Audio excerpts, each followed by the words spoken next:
Alright, welcome back to the channel, and unfortunately, this isn't going to be necessarily a positive video, but it is necessary. The one thing I've said from the start is that I am a player at heart, and it does no good to sugarcoat things or to hide behind, problems that are going on and act like they're not existing, because at the end of the day, if we truly want this game to succeed, we have to talk about these things. So, you guys tell me in the comments section if I'm right about the UFL experience.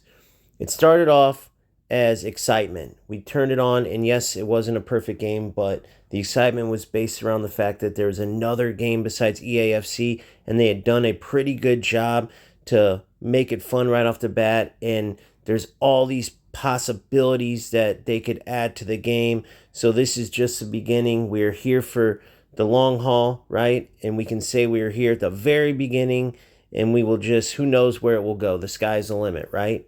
Fast forward to now, and I want you to think about your experience when you're getting ready to play UFL and you start up the game, and you're going into the load up screen, going into the game, you play the game, and then you have that little period in between games, and then you go into the next one.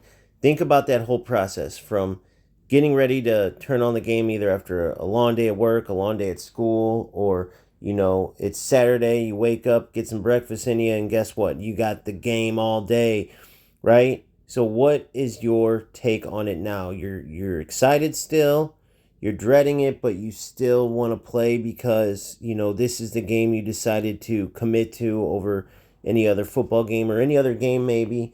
What is your take on it? Because I will go through mine. I talked about what it used to be, and now when I turn on the game, I try to motivate myself, which is never a good sign, right? When it happens in real life football, many times it happens to even the best players in the world. Teams will give the players a break because for whatever reason, they're burnt out. Maybe it's a very stressful time, maybe something in their personal life is going on, but when you start to have to try to jumpstart your motor, get yourself motivated for a game that you love, you need to take a step back for a little bit.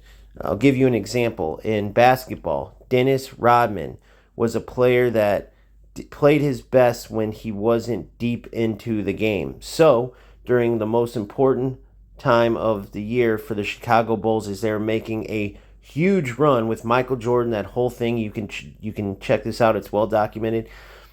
The coach let Dennis Rodman, Phil Jackson, famous coach, one of the best in the world, let Dennis Rodman step away and take a break so he could get remotivated.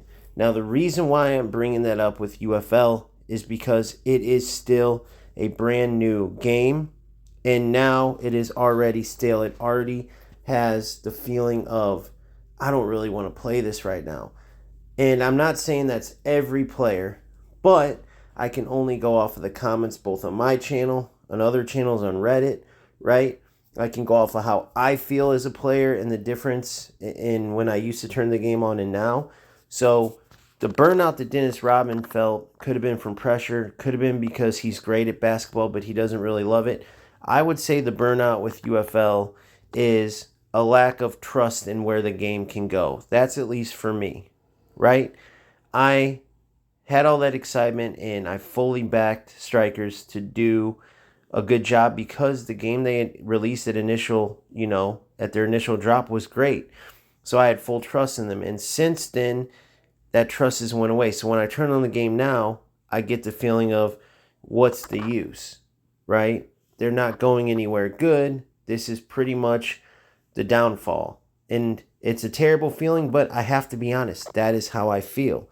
So I want to get your take on that, and I also want to go into maybe why that feeling is and how that could change. Well, obviously, if you've seen some of my previous videos with ideas and stuff, that would be a huge start. Turning on the game and now being able to play 2v2 and join up with a buddy or somebody from the community, man, that would be exciting. That would be fun. And for other people, it may be a new single-player game mode, whether it's competitive or maybe it's even offline with rewards, like I said. However, you still have that big issue of gameplay. So you're super excited for these new modes, but you go in and the gameplay is terrible. Or maybe you like the gameplay. I can just, again, go by the vast majority of the comments as well as what I see. The number one thing they can remove totally to at least make it a lot better is get rid of this defensive ability to put 8 players in the box. Make the spacing like it was at the initial release.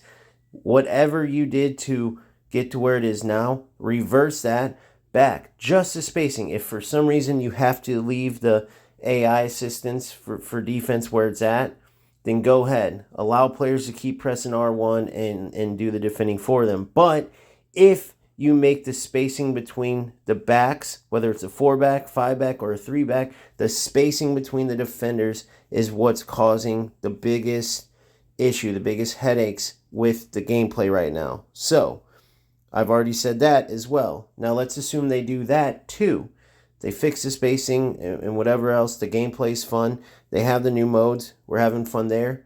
Now, pretty soon, just about everybody is going to either have their players grinded all the way up to the max 91, or the players who either put money in or super grinded the game is going to literally have the best team possible in the game.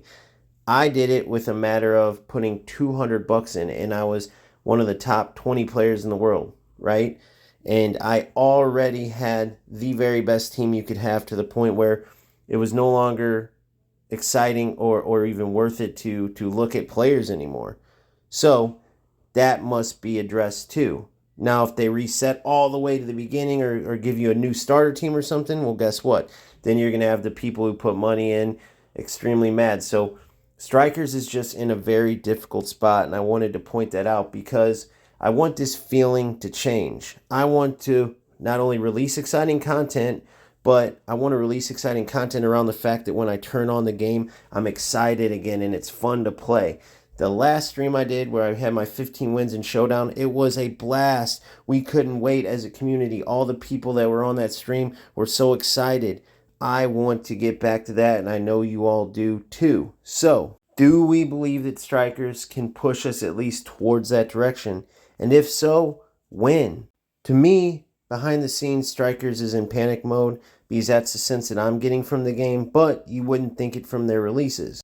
Although that is just social media, and that is par for the course, as they don't want to chase their player base away or get their player base thinking negatively about the game. So, what do you think is going to happen? What is the future of UFL? Are you feeling the same as me? Are you still as optimistic as ever? What is your take? And can you realistically see UFL as a game here for the long haul?